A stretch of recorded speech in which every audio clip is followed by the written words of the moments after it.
que este ejercicio básicamente obedece a un sueño que tenemos en biblioteca. Mi nombre es Gabriel Vanegas. Eh, yo soy aprendiz de historiador, bibliotecario desde que estaba en el bachillerato prácticamente, y arrancamos en biblioteca piloto leyendo los libros que se agotaron en la casa. Es decir, a 2 cuadras de la casa nos quitaron un potrero donde jugábamos y nos montaron la biblioteca. Y desde ese momento estamos aquí. Eh, Cuando pensamos nosotros en que planteamos un taller de historia familiar a través de las genealogías y lo planteamos como el concepto de caminar del campo al pueblo y del pueblo a la ciudad, nos metimos en un asunto muy puntual y era tratar de entender una cosa, y es de dónde venimos, resolviendo un poco la pregunta de cuál es el camino que han tenido que transitar nuestros ancestros para llegar a nosotros. ¿Quiénes de ustedes nacieron en Medellín? Dos, cuatro, seis. ¿Sus padres son de dónde? Bogotá, Yarumal, Santa Rosa, Huila, Salamina, Filadelfia, Titiribí, Toledo. A mí me pasa lo mismo, soy de Medellín, mis dos padres son de Medellín, pero cuando llego a mis abuelos, uno es de Sopetrán, otro es de Caldas, y cuando llego a los bisabuelos, el asunto cambia. Yarumal, Angostura, Carolina del Príncipe y otras regiones del país. Entonces, ¿a qué obedece esto? Que Medellín es una ciudad de migrantes. ¿Sí? Hoy sabemos que es así. Y gracias a las investigaciones históricas se ha demostrado eso que creíamos por allá a mediados del siglo XIX. Creíamos que era una ciudad de migrantes, hoy está demostrado y sigue ocurriendo. Y buena parte de la historia familiar reposa en nuestros ancestros. Es decir, todos nosotros tuvimos un ancestro abuelo, como lo dice Víctor Álvarez en el prólogo en el texto del pueblo de la ciudad, todos tuvimos un abuelo campesino de origen humilde en el cual depositábamos los valores tradicionales de lo que nosotros llamamos nuestra cultura. Y a todos nos pasa eso. En la memoria regional y familiar de cada uno de nosotros está ese abuelo. Yo quiero contarles en este ejercicio que vamos a hacer dos cosas fundamentales. Uno, que cuando hablamos de familia podemos partir del principio de entender que todos tenemos una familia. Y en todas familias hay tanto historias que nos unen como historias que nos separan, ¿verdad? Y lo que vamos a hacer en este ejercicio es un poco hacernos la pregunta en términos inicialmente desde la memoria. ¿Cuál es la memoria? La memoria nos dice a nosotros desde la misma experiencia quiénes son nuestros padres. Por ejemplo, cada uno de ustedes tiene una identidad, ¿sí? Y en esa identidad que le dan al nacer, la desarrolla en el tiempo. Por ejemplo, la última discusión que tenemos con la Registraduría Nacional del Estado Civil esta semana es que sacan un comunicado donde se le pide, se, se da la libertad a los que registran, a quien registra, que no ponga nombres que vayan en contra de lo que él crea, es decir, objeción de conciencia. ¿Sí? Y entonces volvemos al mismo modelo, como si el Estado asumiera la posición de lo que hacía la iglesia cuando le pedía a la gente que todo niño que naciera tenía que ser bautizado bajo el martirilogio romano o el libro de los santos. Es decir, que si usted nace un día de un santo, independientemente de que se llame Anacleto y a usted le guste o no, ese es su nombre porque ese es su día de su santo y no se le puede poner ningún otro. Entonces parece que arrancan las discusiones que al final se caen por un tema constitucional, pero es muy interesante ver qué pasa cuando nos dan una identidad. Momento importante en la vida del ser humano, cuando nace. Y el otro más importante es cuando muere. Son dos momentos infalibles, la oportunidad y el hecho real de que ya dejó este mundo. Y los momentos que le ocurren en esa vida, esos momentos que lo atraviesan, normalmente determinan quién es. Entonces usted hace el primer ejercicio, que se llama tradición oral. Usted se pregunta quién es su familia, ¿sí? Todos saben cómo se llaman, ¿verdad? Tienen un nombre y unos apellidos según la tradición judeocristiana en la que estamos y la legislación y el código civil. Es decir, que puede que tenga dos nombres, tres nombres, dos que le gusten, uno que niegue, solamente un apellido o le sobren apellidos como algunos que tienen todos los títulos. Pero resulta que en este orden de ideas lo que vamos a tratar de entender es eso. ¿Quiénes de ustedes se acuerdan cómo se llaman? Creo que todos. Todavía, ¿verdad? Cuando hacemos el ejercicio un poco más atrás, nos enfrentamos a otra pregunta. ¿Cómo se llaman nuestros padres? ¿Recuerdan los nombres completos de sus padres? ¿Sí? ¿Quién no recuerda los nombres completos de sus abuelos? Do- Listo. ¿Quiénes no recuerdan los de sus bisabuelos? Va creciendo. ¿Y quiénes no recuerdan las de los tatarabuelos? Se creció. Nos ocurre que todos tenemos 2 padres, 4 abuelos, 8 bisabuelos y 16 tatarabuelos. Es decir, entre nosotros y nuestros tatarabuelos hay 30 almas. ¿Qué nos ocurre en este caso? Que tenemos un reto de tratar de identificar dentro de cada uno de esos ancestros el conocimiento que sabemos de ellos. A eso es lo que llamamos conocimiento genealógico. En ese orden de ideas lo que vamos a hacer es un ejercicio de memoria. Tienen un cuadro, cada uno de ustedes, a quienes les haga falta me lo hacen saber, donde van a colocar en una primera línea a sus padres, a ustedes mismos. Eso es lo que llamamos en genealogía el ego o el centro. Van a colocar a sus padres.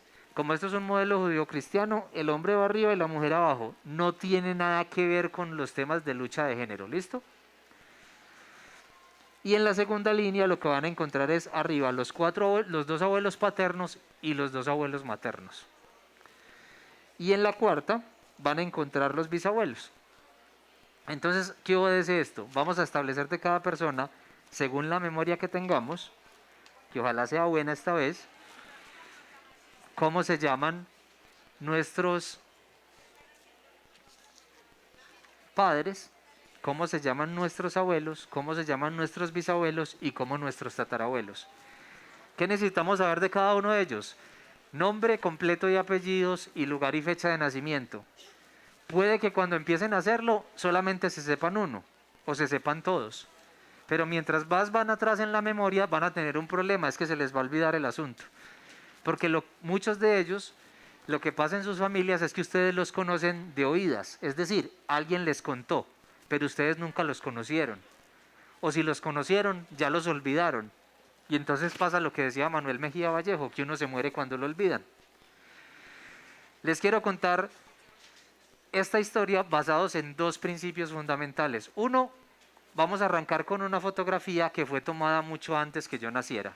Y vamos a contarles un poco por qué nos volvemos historiadores y por qué al final terminamos en una biblioteca tratando de entender un poco lo que significa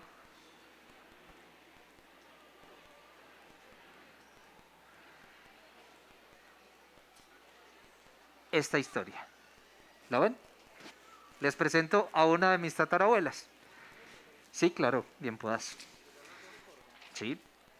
Esta historia comienza con una fotografía que como he tomada hace 125 años y que la abuela se tomó con los hermanos Rodríguez. Fotografía Rodríguez. 2 fotografías que existen en la biblioteca piloto. Esta es uno de mis ancestros, un poco mejor parecida que yo, pero creo que ese es de esos ancestros que uno encuentra en la historia familiar y que mi familia decidió borrar hace un siglo. Es decir, en mi familia nadie habla de ella. Dicen las cosas precisas, necesarias, y no le van a poner un dato más ni un dato menos porque es un libreto tan bien hecho que es falso. ¿Me explico? Lo que hoy conocemos de ella es producto de la investigación genealógica.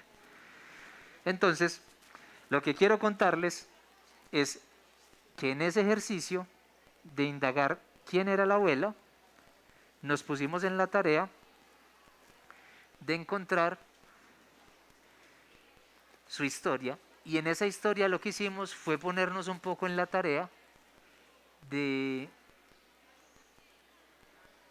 contar qué pasó con ella. ¿Sí? Denme un segundo.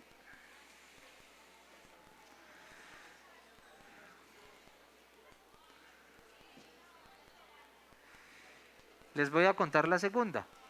La otra foto que fue tomada mucho antes que yo naciera, arranca en el momento en que yo tengo 7 años y le pregunto a mi bisabuela quién es mi abuelo, o sea, quién es el papá de mi papá. Y la respuesta, un poco cruel y dura en ese momento, es: a mí no me hable de ese negro, catre, hijo de madre. Y se enojó. Y yo me gano un problema a los 7 años que no es mi problema. 2 horas después la abuela me explica cuál es su versión.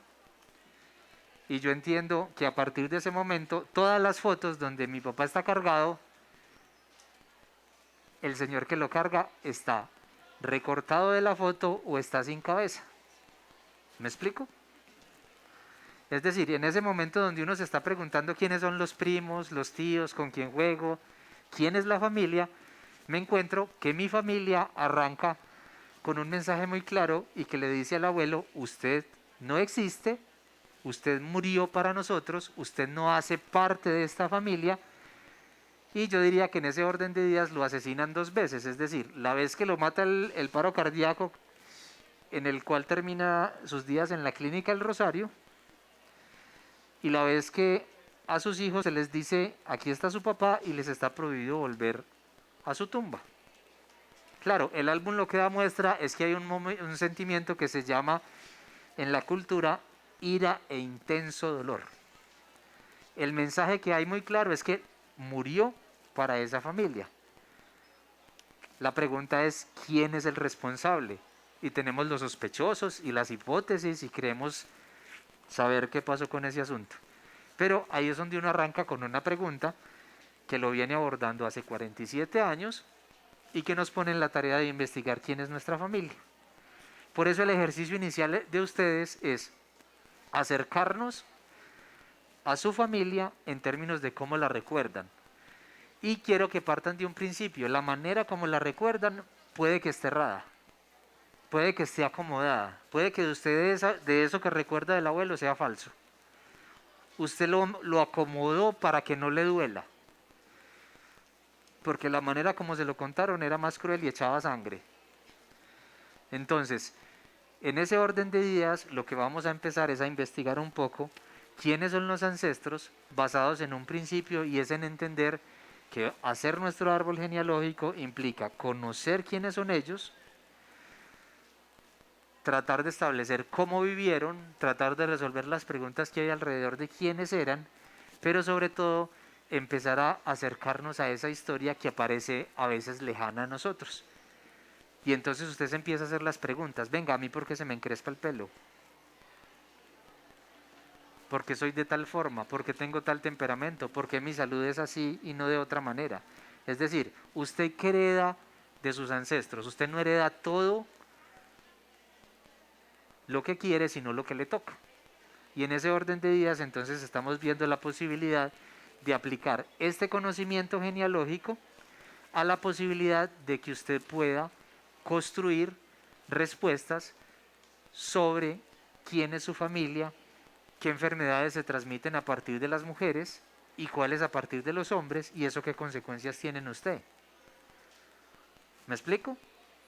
En ese orden de ideas uno diría: bueno, tiene aplicaciones médicas, tendrá aplicaciones psiquiátricas para entender ciertas situaciones, tendrá implicaciones legales para ciertos problemas de sucesiones, herencias y otras vainas, porque finalmente heredan los que tienen derechos, los que no aparecen. Finalmente nos ocurre mucho ese hecho de que a veces falta alguien y en el velorio y en el entierro resultan las 3 mujeres del hombre y sus otros hijos, y empiezan unas indignidades todas interesantes, como si eso no pasara en Antioquia, ¿verdad?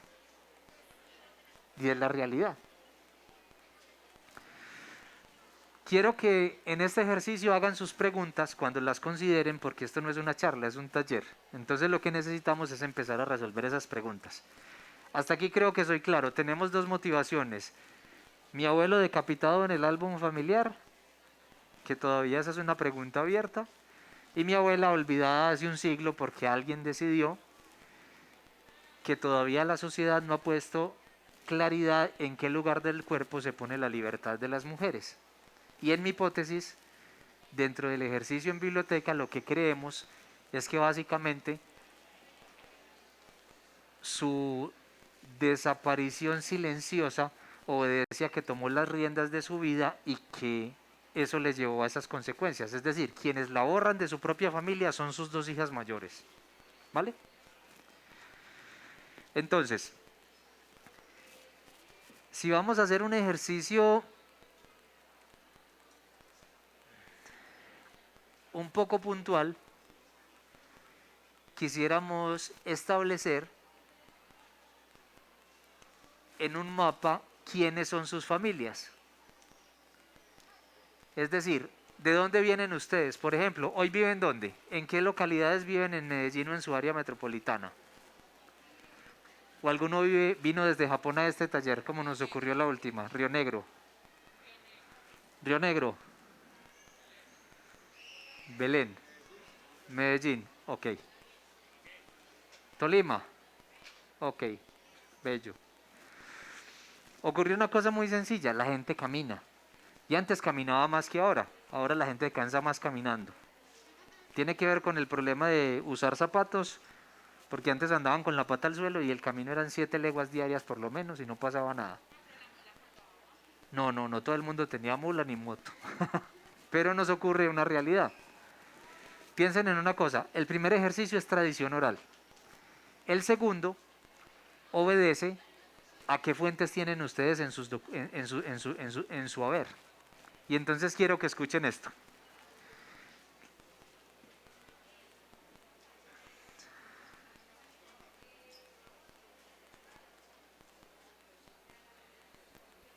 Historias inmersas, conectando la ciudad con historias no contadas. Este podcast está en formato binaural. Para una mejor experiencia de escucha te sugerimos usar audífonos.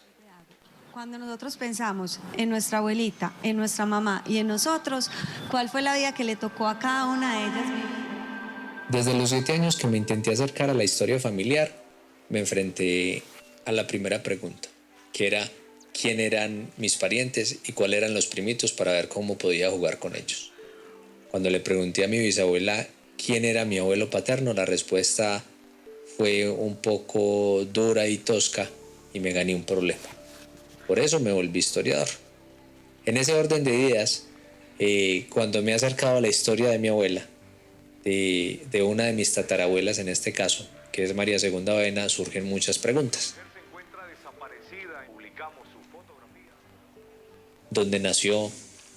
¿Dónde se casó? ¿Cuántos hijos tuvo? ¿A qué se dedicaba?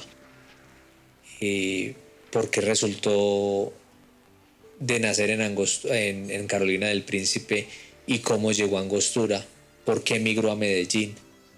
¿Cómo terminó sus días? ¿Cómo murió su hijo? ¿Dónde murió ella? Porque finalmente tenemos, así como tenemos muchas certezas de algunas cosas, también tenemos grandes preguntas alrededor de la abuela. Por ejemplo, ¿qué hizo en su historia familiar para que su familia la olvidara? Si usted la ha visto, puede comunicarse al número telefónico. Las organizaciones sociales recordaron que no es necesario esperar que pasen 72 horas. ¿Qué la llevó a tener el carácter de decirle a sus hijas que la que fracasara en la vida ella misma la mataba? ¿Qué la llevó a fallecer? Me refiero a que cuando fallece, posiblemente entre la última fotografía que se tomó en 1901 y 1905, que nace su última hija, no sabemos ni cuál fue el motivo de su fallecimiento o si fue un tema de salud por el parto. Son muchas preguntas, pero la más importante es quién era Segunda Avena, qué la hizo ser lo que fue y qué lugar ocupó en su historia, porque finalmente hoy nos deja un registro visual y unas pistas, unas migas de pan en el camino que nos permiten seguir rastreando esas posibles respuestas a cuál fue la vida de una mujer a finales y principios del siglo XX en la ruralidad y en la ciudad de Medellín. Tomaron la decisión temprana de no hablar de ella o simplemente ya habían fallecido. En Medellín aumentó el número de mujeres adolescentes desaparecidas. Esta alerta fue emitida hoy. Y lo que heredaron los más jóvenes simplemente han sido una especie de libreto que ha contado y ha repetido, ha perfeccionado la narrativa a fuerza de repetirla y no admite preguntas. Es decir, que hoy podríamos decir que la abuela, que nuestra tatarabuela, que María II Avena, hace una vida en Angostura y como muchos antioqueños migra a Medellín, donde deja un rastro de 2 fotos que se toma con los hermanos Rodríguez y que finalmente sirven como base para hacernos la pregunta: ¿quién es la mujer de la foto? ¿Quién es esa mujer de la que todos reconocen, de la que muchos desinforman pero que nadie quiere hablar? Bueno, todo arranca con una pregunta, ¿listo? ¿Cuál es la pregunta en su familia? ¿Cuáles son las historias que hay detrás de sus fotografías? ¿Cuáles son los sentimientos que abordan las personas cuando se empiezan a acercar a su pasado y a tratar de entender por qué son como son? ¿Qué significa tratar de comprender cómo vivían estos ancestros? ¿Qué pasaba por sus mentes? ¿Qué educación tenían? ¿A qué oficios se dedicaban? Y buena parte de eso, cómo nos afecta a nosotros. Un poco el ejercicio que hacemos básicamente es actualizar o crear un árbol genealógico. Es decir, podemos coleccionar datos de ancestros identificando momentos claves en la vida de una persona. Por ejemplo, para nuestra cultura, una de las cosas importantes es lugar, nombre completo y apellidos, lugar y fecha de nacimiento, lugar y fecha de bautismo, lugar y fecha de matrimonio y lugar y fecha de función. Son como los 5 momentos más claves. Obviamente, entre esos 5 momentos, entre el nacer y el morir, ocurren muchas otras cosas. Y la pregunta que uno se hace es: ¿cuáles son esos otros momentos? El primer amor, el primer piquito, la graduación. Hay primeros momentos que todo el tiempo están ocurriendo. Claro, hay otros momentos que repiten y repiten y la gente descansa. Se llama monotonía. Pero en ese orden de ideas uno diría: ¿cómo identificar la mayor cantidad de datos de las personas que hacen parte del árbol familiar, que hacen parte de nuestros ancestros? Identificarlos quiere decir que nosotros tenemos un reto, y es construir nuestro árbol. Si lo vamos a hacer desde cero, ¿quién nunca ha hecho un árbol genealógico? Bueno, listo. Entonces, unos apenas van a arrancar. Entonces uno está en la etapa de lo que llama el mundo francés la etapa del amante. Es entusiasta, animado, positivo y tiene una cantidad de cualidades. El amateur en este caso. Cuando uno ya lo ha hecho, uno lo que hace es actualizarlo. ¿Y por qué actualizarlo? Porque hacer el ejercicio implica ponernos a pensar en qué momento nos frenamos. ¿Por qué no avanzamos? Porque se murió el abuelito, porque mi mamá ya no me habla, porque mi papá ya no me determina, porque no tengo datos, porque mis parientes vivos ya no están, porque soy el último de esa generación, o porque no he preguntado cómo es. Primera regla fundamental y se llama respeto. ¿Por qué respeto? Porque cuando usted empieza a preguntar por sus ancestros, tiene que tener presente una cosa fundamental, y es: tenga presente que usted no los va a cuestionar, sino que le va a tocar ponerse en una actitud de intentar entender. ¿Y por qué entender? Porque es que esto es un tema de sexualidad. En el siglo XXI el ser humano todavía tiene grandes problemas con ese tema. Usted no puede cuestionar la sexualidad del otro, y mucho menos cuando usted no estuvo en la piñata.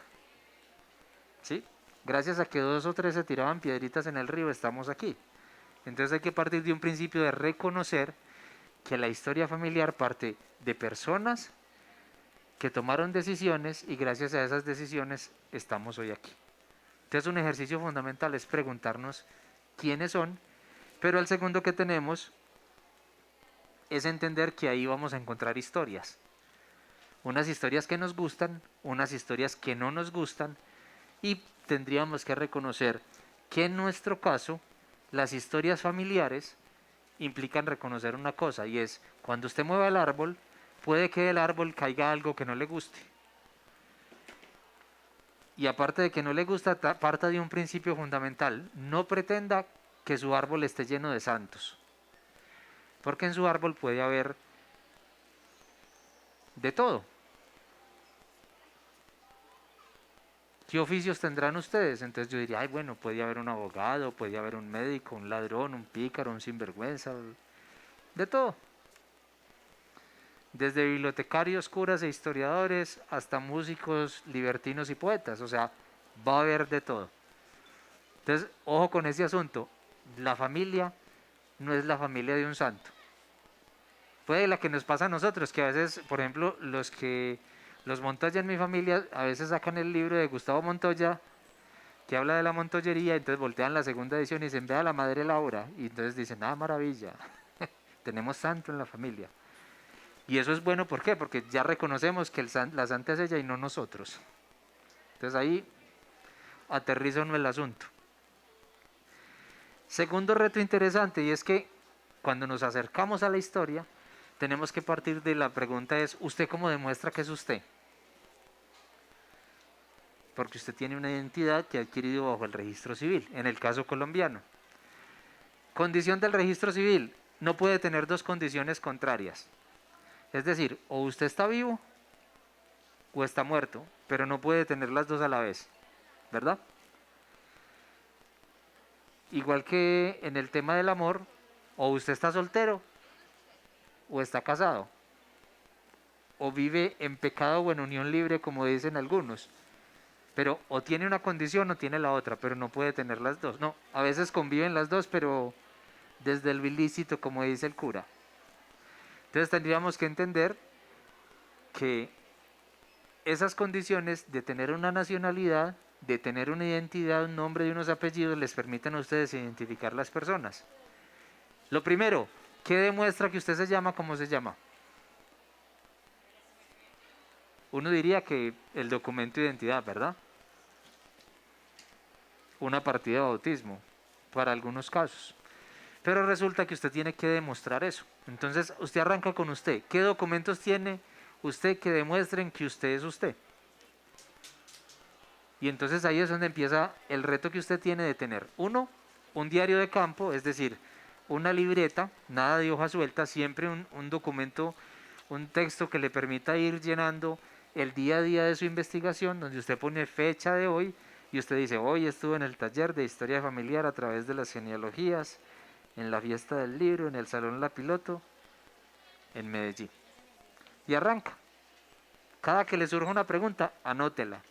Cada que un pariente le entregue una foto, anote la foto. Muchas de las cosas que ocurren es que, por ejemplo, usted descarga fotos de redes sociales y son fotos de familia, pero resulta que las fotos usted nunca sabe de dónde salieron.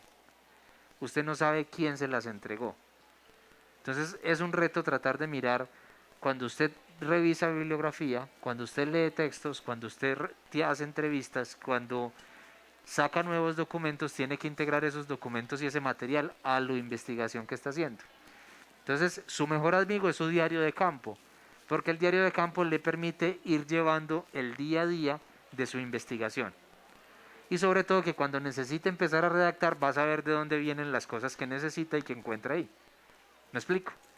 Uno arranca con uno, puede que al final tenga 10, 20 diarios de campo, pero no hay ningún problema, o sea, los irá llenando según disciplina y rigor. Pero parece que hemos construido los árboles basados en mitos, es decir, nos han dicho y repetimos, pero no nos hemos puesto en la tarea de decir, ah, bueno, mi mamá se llama así, y resulta que cuando usted va a mirar la partida de nacimiento o de bautismo de su madre, usted se enfrenta a un problema, y es que no se llama así. Una cosa es como le dicen y otra cosa es como la pusieron cuando nació. Y entonces usted tiene que empezar a documentar todas esas cosas que van cambiando en la historia familiar. Por eso el reto de este ejercicio, y es decir, usted inicialmente haga un bosquejo, usted lo hace en papel, después lo hace en digital, después lo puede llevar a una base de datos, pero inicialmente importante es aprender a dibujar aquellos datos e información que va encontrando de su familia. Por eso, la pregunta que nos hacemos aquí es cómo registrar ese día a día. Y eso hay que hacerlo constantemente y juiciosamente. ¿Por qué razón?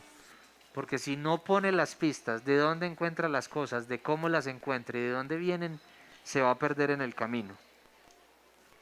Hay una pregunta que uno se hace, ¿usted cómo conserva los archivos familiares? Es decir, de esos documentos que estamos hablando, ¿usted dónde los tiene?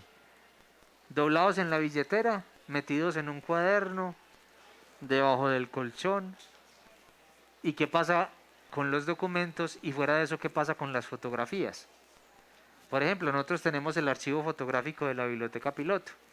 Y ese archivo es tal vez el archivo más importante en América Latina por las características que tiene y porque ha sido declarado memoria de la región para el mundo. Y nos pone a nosotros en un reto de conservarlo porque ahí está la memoria visual de los antioqueños. Les voy a poner un ejemplo. Cuando hace 2 años que no veníamos a esta feria del libro, nos enfrentábamos a identificar qué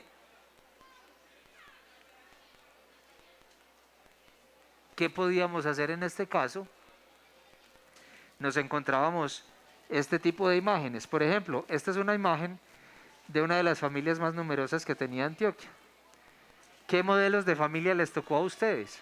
Por ejemplo, en el modelo tradicional podemos decir que es papá, mamá y hermanitos, pero hay distintos tipos de familias y las familias varían en color, sabor, tamaño y ganas de vivir.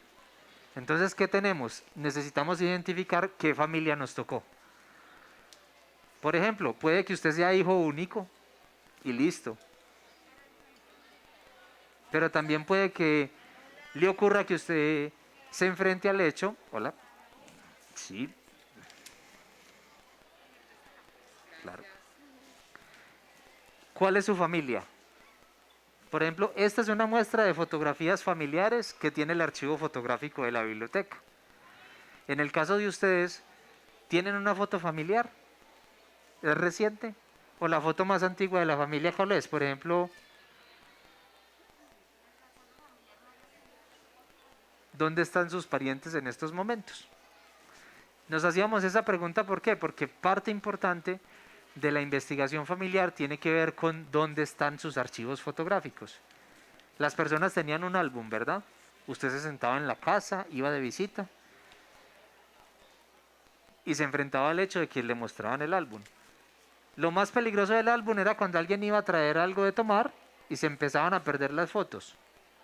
Es decir, usted que está riendo sabe que se empiezan a perder las fotos, ¿verdad? A todos nos ha pasado. Hay álbumes que vamos a mirar y falta una foto, faltan dos, y ¿qué pasó aquí? Resulta que cuando hay familia, la familia se cree con derechos, ¿verdad? Y en esos derechos las fotos desaparecen. La pregunta que yo me hago hoy y quiero que la piensen es ¿dónde están sus álbumes fotográficos? Si todavía existen o si todas sus fotografías están en Telegram, en redes sociales y se perdió el celular y adiós cuentas y no hay fotografías. Es decir, tenemos un problema de en qué condiciones están y si los negativos de sus imágenes, de sus archivos, se encuentran en buen estado. Porque esos negativos son tan importantes como las fotos en positivo. Y tal vez es de las cosas más peligrosas. Las personas no le están prestando atención a sus archivos fotográficos y especialmente a los negativos. Eso hay que empezarlo a revisar con cuidado. ¿Por qué? Porque usted puede decirme que Pedro Nel Gómez está allá y que toda esa recua de peladitos era de él, de una sola señora, ¿sí? Hay que hacer la claridad porque la señora está en la foto y todos se los anotó en la misma lista. Pero resulta que cuando usted empieza a mirar con calma, usted dice, venga, si ese es su abuelo, ¿usted quién le garantiza que esa persona que aparece ahí sí es su abuelo? Y que la foto que le muestran a usted cuando era pequeño sí es usted. ¿Usted cómo empieza a demostrar ciertas cosas? ¿Qué pruebas tiene? Entonces, cuando hacemos investigación histórica, lo que tenemos que entender un poco es que necesitamos acercarnos a las fuentes que tenemos. Y las fuentes son fundamentales porque si no hay fuente, usted simplemente toma nota de que le dijeron, que le contaron o que supone, pero usted no puede aseverar algo que no le consta. Y entonces eso es lo que nos pasa en el tema de la investigación genealógica. Por ejemplo, una de las cosas que más nos ocurre a nosotros es que cuando los antioqueños van a hacer genealogías, se acercan a este señor, se llama don Gabriel Arango Mejía, y se acercan a un texto que todo el mundo conoce como Genealogías de Antioquia y Caldas. Pero resulta que don Gabriel tiene varias características. Vamos a hacerle justicia en unas cosas. Uno, Es una obra importante en la literatura y en la historiografía colombiana y antioqueña porque es tal vez el texto más editado sobre genealogías en Colombia. Las genealogías en Colombia arrancan con Juan Flores de Ocariz, cuando escribe Genealogías del Nuevo Reino de Granada. Para el caso antioqueño hay unos personajes claves: Esmagardo Posada, Celedonio Trujillo, Valerio Antonio Jiménez, José Joaquín Izaza, Gabriel Arango Mejía, y ya en el siglo XX otros personajes. ¿Qué es lo interesante? Este señor hace una investigación entre 1894 y 1901 que reúne 1.300 familias antioqueñas. ¿Y qué pasa? Que cuando hace ese ejercicio, esas notas le sirven para que varios años después, o sea, 10 años después, en 1911, publique este libro, que inicialmente se titula Genealogías de Familias de Antioquia. ¿Sí? Cambió el título. Y solamente a 1932 aparece la editorial Búfalo con el título de Genealogías de Antioquia y Caldas. Y es el título que se ha mantenido hasta hoy, desde la edición que se sacó en 1942 con la imprenta departamental, desde la edición del suplemento que se hizo en 1953, casi 10 años después, sobre habitantes extranjeros en esa obra, que es de las cosas más curiosas que hay ahí. O sea, sale un suplemento 10 años después de haber sido sacada la obra, y es pequeñito. En el 74 sale la editorial Bedut, y ya posteriormente, a mediados de la década del 90, sale la de Lito Arte. Y uno dice, y la gente va y consulta. Entonces resulta que él dice que le habla de los Álvarez, de los Montoya, de los Muñoz, de fulano y perano, y la gente le cree, la gente consulta. ¿Cuál es el mayor problema de nosotros como investigadores? Necesitamos ir a las fuentes. O sea, a Gabriel Arango Mejía y a cualquier investigación en genealogía y en historia hay que valorarle el esfuerzo en lo que hacen por tratar de clarificar ciertos temas. Pero parece que nos hemos creído el cuento que nos han echado sin ver las fuentes. Entonces a usted le dicen, ¿qué apellidos hay aquí?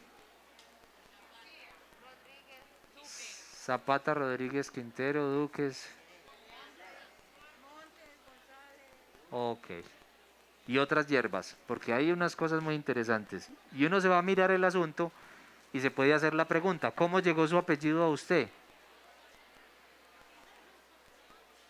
Entonces dirá uno, no, es que mi papá me reconoció y yo, muy bonito, eso está muy bien. Podrá decir otro, no, es que yo soy hijo sobrenatural, como decía el profesor Víctor Álvarez, hijo solamente de la madre. Y también es real, o sea, usted asume los apellidos de su madre. Pero también hay otras maneras. Por ejemplo, cuando se compraba la libertad. Es decir, tenemos una sociedad que en un principio funciona como con una fórmula matemática y de la teoría del color. Blancos, negros e indios, ¿verdad? Y esa fue la fórmula que nos enseñaron a todos, desde la primaria hasta la universidad. Y después nos complicaron el asunto un poco y nos cambiaron la teoría de los colores y nos decían zambos, mulatos y mestizos.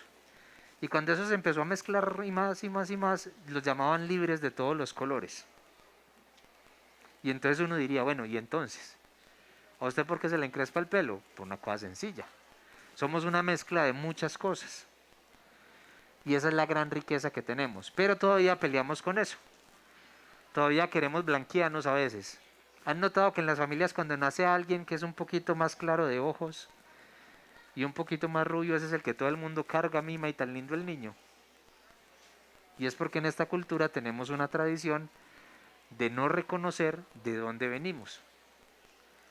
Que le pasa lo contrario a la gente del altiplano cundiboyacense.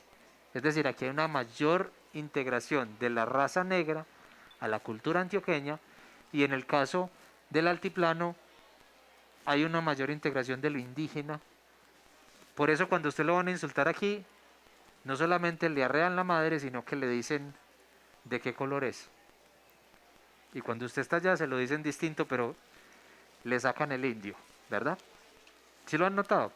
Hasta en los chistes. Y entonces tenemos un reto de tratar de entender que eso es un error. Pero en esa realidad necesitamos empezar a mirar que la genealogía como investigación debe ser una genealogía basada en el mundo mestizo. Es decir, no solamente en quién tiene títulos o en quién tiene poder o tierras, porque es que los títulos en Colombia, las tierras y el poder ya están repartidas.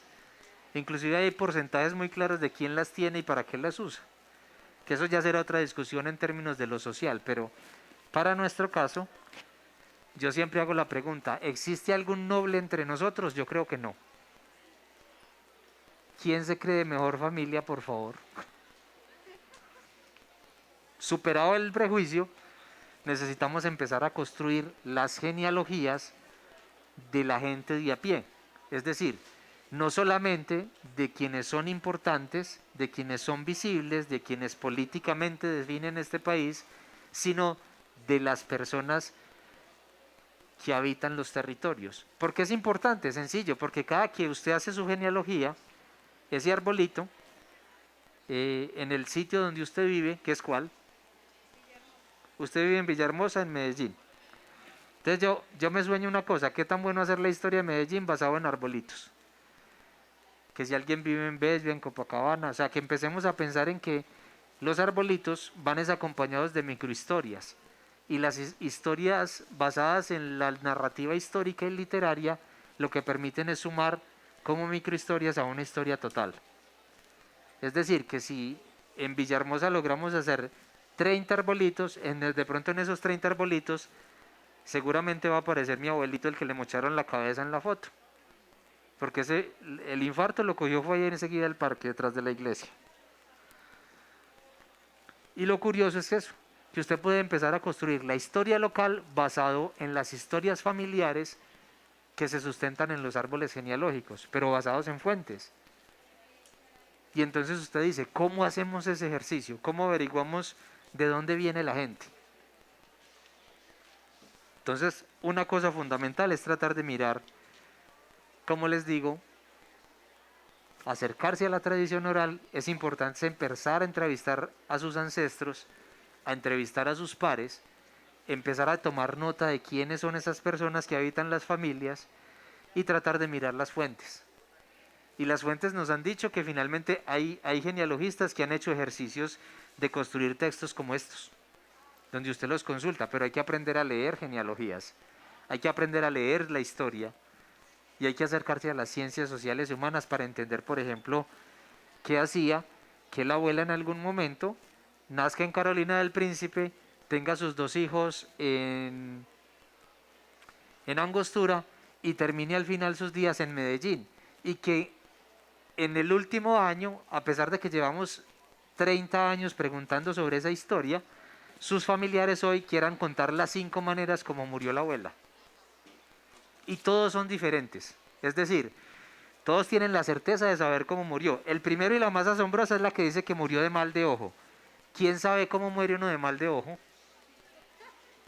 ¿Alguno aquí ha muerto de mal de ojo? ¿Sabe? ¿Le ha tocado cercanamente el asunto? ¿Cómo pasa esa cosa?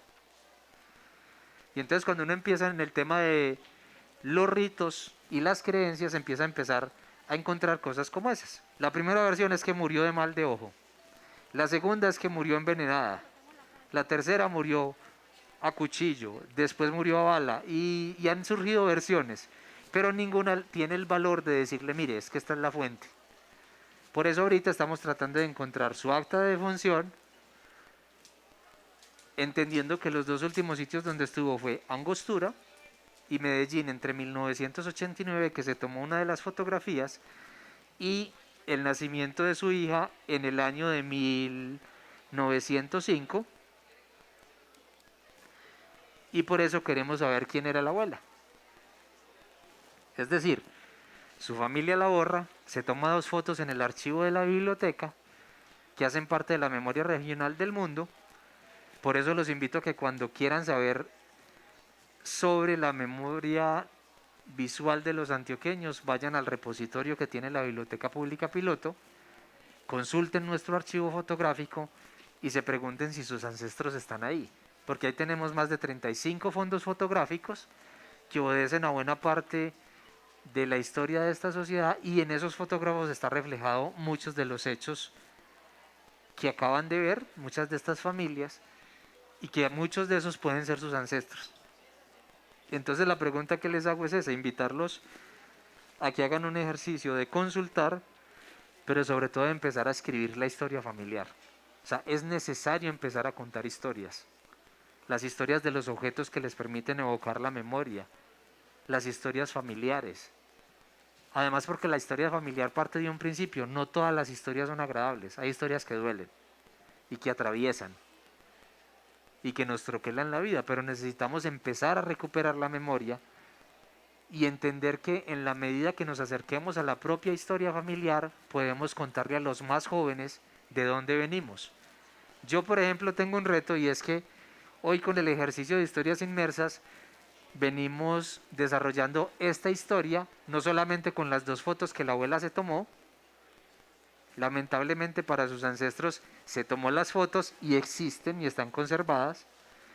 Hoy estamos haciendo un ejercicio de realidad aumentada que nos permite estar en los momentos más importantes de la vida de la abuela desde el ejercicio de recuperar desde la memoria esas fuentes que nos permiten entender que esa mujer sí existió y que lo que hizo en la vida fue tomar las riendas de su vida a pesar de su familia. ¿Tienen alguna pregunta? Cuéntame. ¿Tú? ¿Tienes?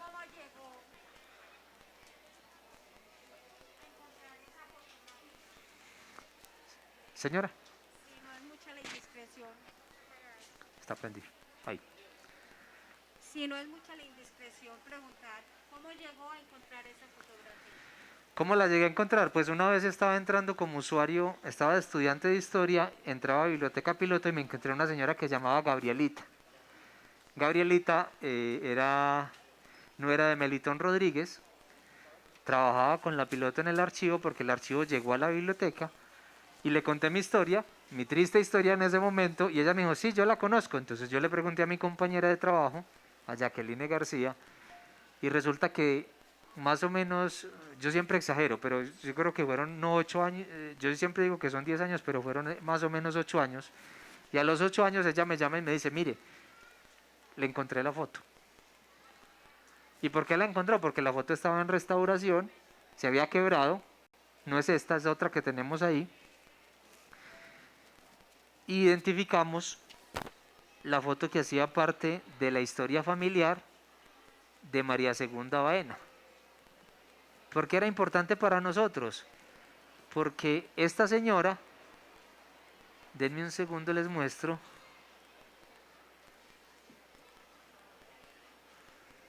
Traps.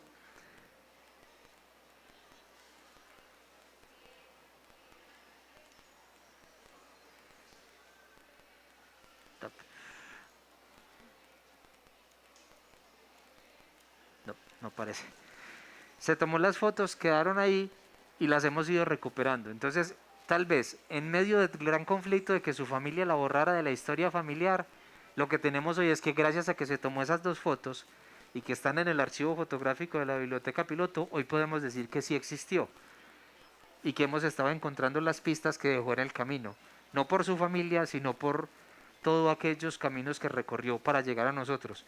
Por eso cuando planteamos un taller que habla de caminar del campo al pueblo y del pueblo a la ciudad, hay que entender es que nuestros ancestros vienen del monte, vienen del campo.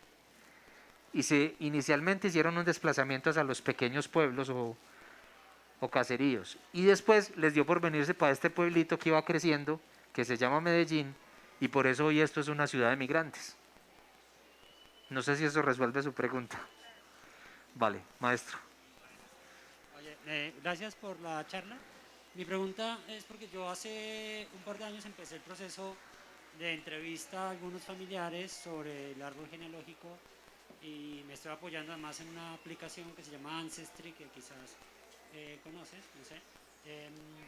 Pero estoy en un punto en donde estoy tratando de rescatar el material fotográfico, pero me aparece una pregunta que es el tema genético, o sea, las pruebas genéticas que son, digamos, herramientas que se tienen a la mano ahora.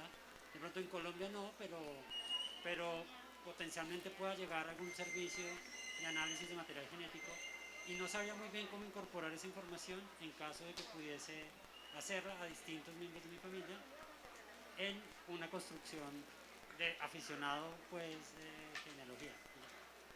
Vale, lo que nos ocurre a nosotros en este caso es que, por ejemplo, cuando hemos hecho nuestros árboles, obedece a que normalmente la información que teníamos era porque el abuelito nos contó, porque había un adulto mayor, porque había la tía chismosa y comunicativa de la familia que todo lo tenía dateado. Hay unas tías lo más de juiciosas que se saben los nombres de los sobrinos, de los tíos, y se saben las historias, y eso es maravilloso. Y lo escriben inclusive. ¿Qué nos pasa a nosotros? Que cuando nos hemos acercado ya al desarrollo de la genética permite tener información, pero hay que poner cuidado con la genética en dos cosas. Uno, la genética es importante en la medida en que permite planificar el futuro. Es decir, si usted piensa, por ejemplo, en las investigaciones que vienen haciendo a nivel médico, aplicadas a la historia, con el trabajo que, por ejemplo, viene haciendo Víctor Álvarez Morales en la Universidad de Antioquia, donde hacen estudios de pacientes psiquiátricos en el hospital mental y empiezan a rastrear genealógicamente esos pacientes de dónde vienen y qué enfermedades han transmitido, empiezas a encontrar rutas de transmisiones de enfermedades en Antioquia. Es decir, qué transmiten las mujeres y qué transmiten los hombres a sus hijos. Y ahí la pregunta importante es cómo las nuevas generaciones, si se reproducen, que cada vez parece que es menos, ya no tiene encanto el asunto, ¿cómo van a planificar el futuro? Y ahí es donde está la pregunta. ¿Por qué razón? Porque los estudios genéticos lo que te van a hacer es generar información y te van a decir qué porcentaje tenés de asiático, de africano, de anglosajón, o sea, te va a dar unos porcentajes y te va a cruzar información. Lo más delicado en el asunto es que en esa información una prueba genética implica que más allá de que tus datos estén expuestos, es material genético que puede ser clonado y que está en cualquier parte y autorizaste que esté en cualquier lado. Y ahí hay que dar una discusión ética frente a cómo es eso de la información genética de las personas. Entonces hay un asunto donde puede servir como fuente para la investigación, pero es necesario avanzar en ese sentido de si como herramienta si realmente nos va a ayudar a resolver algo. ¿Vale? ¿Alguna otra pregunta? Pues, hola. Perdón. Regálale, por favor. Mire, piensen en una cosa. Es importante que en este caso ustedes son los investigadores naturales de su propia familia. ¿Qué es lo importante? Que cuando lo que avancen y lo que logren encontrar permita construir, esa información hay que transmitirla a los más jóvenes. Eso hay que empezar a socializarlo, porque no tiene sentido aprender algo para encerrarlo nuevamente. Buenas noches. Hola. Bueno, yo estaba pensando y eso estaba conversando ahorita, por ejemplo, esta fotografía, y que se la tomó con los hermanos Rodríguez. ¿De qué época es? Hace 100 años, ¿cierto? 1899 y la segunda es de 1901. Es decir, tenemos que pensar cuánto tuvo que costar esa fotografía. Lo que valía una casa. Así que tenemos que pensar en la más capacidad... o menos. Lo que vale una casa hoy valía en esa época. La capacidad económica de las familias, ¿sí? Como dejar vestigios sobre su existencia, y qué tan difícil sería conseguir o hacer investigación, hacer árbol genealógico con personas que no podían costarse fotografía. Y no solo eso, también podrían, y esa va donde la pregunta, qué tan fácil sería también conseguir fuentes documentales de este tipo de personas. Y si hay algo diferente a la fuente oral, a los testimonios de los familiares que aún quedan. Por ejemplo, si las partidas de bautismo, difícil también conseguir eso, podríamos pensarlo. No tanto aquí en Antioquia, que está un poco más tradicional el catolicismo, sino pensémoslo en el norte del Chocó o por allá en Córdoba. Creo que apuntas a dos cosas. Uno, hay que tener presente es que si quieren encontrar a sus ancestros en los archivos fotográficos, mucho cuidado con comer cuento. ¿Por qué razón? Porque usted dice, vea, es que yo tengo la foto de la abuelita, se la tomó en 1720, vea, es que mire que... Y usted resulta, no, venga, es que para esa época no hay fotografía. Usted va a encontrar fotografías aproximadamente desde 1840 a la fecha, entendiendo que las primeras son poquitas, escasas, costosas, y no se las tomaba, no había las condiciones para que fuera masivo el asunto. En la medida en que la fotografía ha ido evolucionando y ha ido avanzando el acceso, la técnica y la conservación, se han explorado nuevas técnicas y cada vez vamos a encontrar más imágenes. Es decir, que por ejemplo para el caso antioqueño usted podría pensar claramente que si quiere foto de un ancestro no lo va a encontrar, por ejemplo para el caso de la colonia va a encontrar ya son pinturas, no va a encontrar ninguna foto. Es decir, llega un momento en que usted no va a tener el rostro del ancestro. Usted va a tener un reto de decir, bueno, y para otras zonas hay que mirar dónde están esos fotógrafos, cómo están esos archivos, si se conservan, si se destruyeron. Porque, por ejemplo, de muchas de estas fotos, por ejemplo, uno podría decir, hay riesgos, hay archivos que se quiebran y se dañan. Hay fotógrafos donde encontramos porcentaje muy importante de un fotógrafo, por ejemplo, Benjamín de la Calle, pero hay otro porcentaje que suponemos y creemos con certeza que desapareció, que no existe. O un fotógrafo que estábamos revisando hace días en la parte de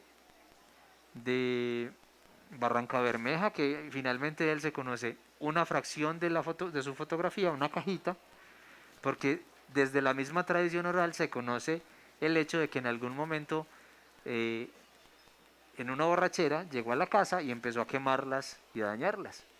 Es decir, que se conocen 169 imágenes de un gran trabajo que se hizo. Y son tan valiosas que son la única información que existe en ciertos momentos sociales de ese territorio en Colombia. Y cuando salga, pues ojalá lo disfruten porque va a ser un ejercicio bien interesante. O sea, creemos que la tradición oral es una manera de acercarnos a la gente viva. Pero la tradición escrita, los documentos de archivo, los libros y las publicaciones que se han hecho permiten que usted pueda investigar en otros escenarios. Entonces hay que tratar de mirar que hacer su historia familiar implica aprender de la historia de las localidades, de las monografías de los municipios, de las autobiografías y de información que pueda ayudar a entender esa historia, porque es que lo que estamos tratando de entender es cómo vivían nuestros ancestros. Ustedes ven todas estas fotos que tenemos en el Salón La Piloto. Cada una de estas personas cuando se tomó esa foto no pensó que eso iba a ser para el futuro, era una manera de congelar un momento, una fracción del tiempo que nos permitió hoy pensar cómo pudo haber sido ese asunto. Yo al final no sé la abuela con quién fue a tomarse la foto, si se la tomó sola, cuánto le costó. Pero sí tengo el registro que me dice, vea, sí se la tomó, es ella, y las dos fotos sí son ella. Y lo hemos estado identificando. Entonces hay un buen asunto de cómo aprender a investigar en las fuentes históricas, en los archivos, y sobre todo superar un tema, y es que no solamente son archivos eclesiásticos. A la Iglesia Católica hay que reconocerle en Colombia que parte de la riqueza que tenemos en este caso es que gracias al derecho canónico romano y ellos como Estado Vaticano, un Estado privado, porque es que una cosa es que usted crea en Dios y otra cosa es que es una organización privada, ha desarrollado documentos que son valiosísimos y que hacen parte de la memoria del país. Pero hay otras fuentes, por ejemplo, los testamentos, las sucesiones, las mortorias, los pleitos, las cámaras de comercio, hay otra cantidad de información que puede ser útil. No sé si queda tu pregunta clara. Tú ibas a hacer una pregunta y tú para que terminemos. Señorita.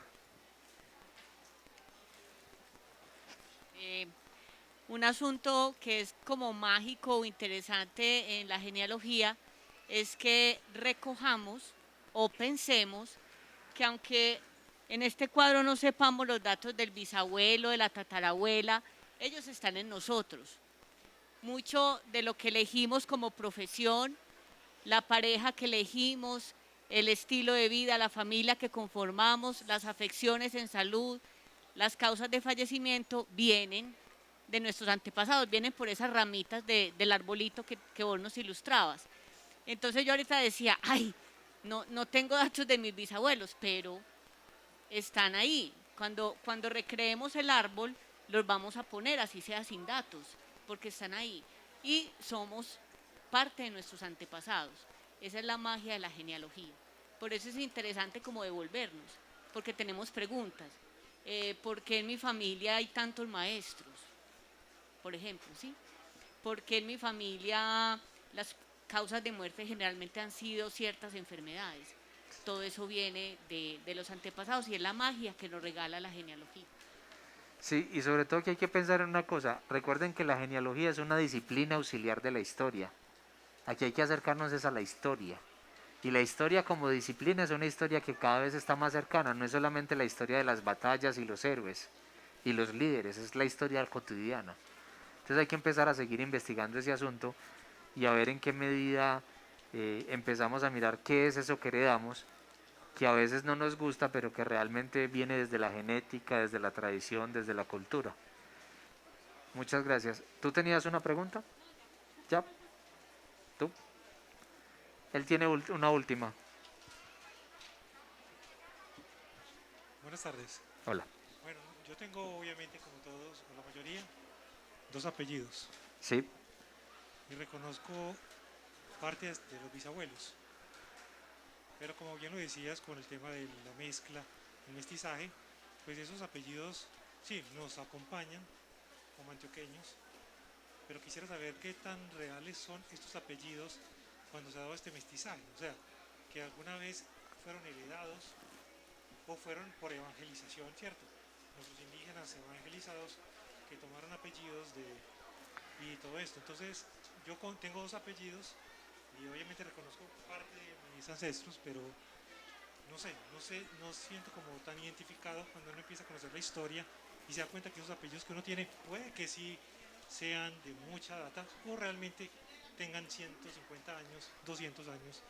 Bueno, hay que pensar en una lógica final y es, ojo, los apellidos se heredan de muchas maneras.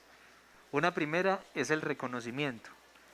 Una segunda es que recuerden que cuando se dio el proceso de esclavitud, cuando se dio un proceso de liberación de los esclavos, teníamos un reto y es que muchos de los esclavos también asumieron el apellido de sus amos. Ya fuera porque ellos se los otorgaran al momento de liberarlos o al momento de registrar cualquier documento, porque finalmente en los censos usted encuentra Jacinto Montoya, y el Montoya es porque el padre Sancho Montoya en Río Negro era uno de los mayores dueños de esclavos. Entonces uno dice, bueno, pero es que, claro, también se daba el asunto de que cuando se daba el tema de las sotanas inquietas, también muchos de ellos eran hijos de curas o monjas, que eso también es otro ejercicio que también es real. Tengan presente que cuando se da el proceso de conquista y colonización, las primeras mujeres que llegan de Europa llegan casi un siglo después a este territorio. ¿Qué pasó en ese siglo? Pues sencillamente el mundo indígena fue el que asumió esa carga y ese es el origen de muchos de nosotros. Y después con el mundo negro, o sea, no es un asunto de sentarnos a llorar, sino de sentarnos a entender cómo se dio el proceso de transmisión de apellidos, de dónde venimos, en qué momento hay rupturas y cómo, por ejemplo, los censos pueden ser útiles para entender qué pasaba en las poblaciones. Si usted quiere empezar a mirar el siglo XIX, tiene que empezar a mirar un poco hacia atrás en esa lógica de decir, bueno, Marinilla, Río Negro, Sonsón, Santa Fe de Antioquia y Medellín son fundamentales para tener claro qué pasó. Hay un texto que se llama Del pueblo a la ciudad, que lo hace una chica, Karin León y Sandra Patricia, en el proyecto de Antioquia siglo XXI.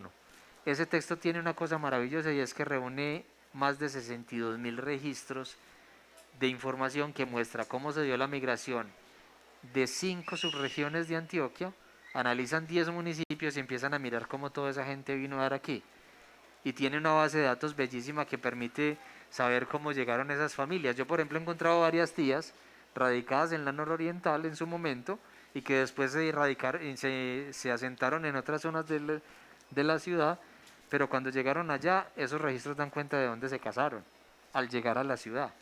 ¿Por qué razón? Porque esa ciudad, que era Medellín, que era una pequeña villa, se fue transformando cuando la riqueza minera llevó a que la acumulación de capital, a la inversión de recursos en infraestructura, en empresas y en educación y en otras cosas, llevaran a que se convirtiera en un polo de desarrollo y a que mucha gente quisiera llegar. Por eso el tema del ferrocarril, de la migración. Hoy todavía se da eso.